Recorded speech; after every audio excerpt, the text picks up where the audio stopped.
എല്ലാവർക്കും നമസ്കാരം. ഇന്ന് മുരിങ്ങാക്കായ വെച്ചിട്ട് നല്ല ടേസ്റ്റി ആയിട്ടുള്ളൊരു ഉപ്പേരി, ഒരു തേങ്ങയൊക്കെ ചതച്ചിട്ടിട്ട് നല്ല ടേസ്റ്റി ആയിട്ടുള്ള ഒരു ഉപ്പേരി എങ്ങനെയാണ് ഉണ്ടാക്കുകയെന്ന് നോക്കാം.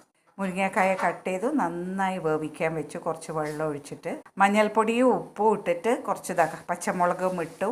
എന്നിട്ട് നന്നായി വേവട്ടെ.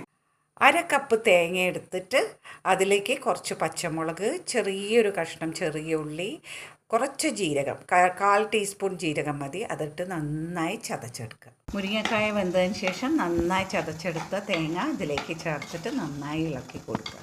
ഉപ്പ് മുൻപ് ചേർത്തിട്ടുണ്ട് കേട്ടോ.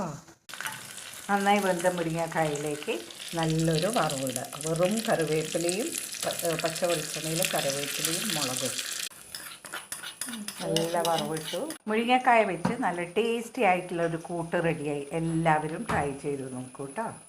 ടേസ്റ്റി മുരിങ്ങക്കായ കൂട്ട് റെഡി.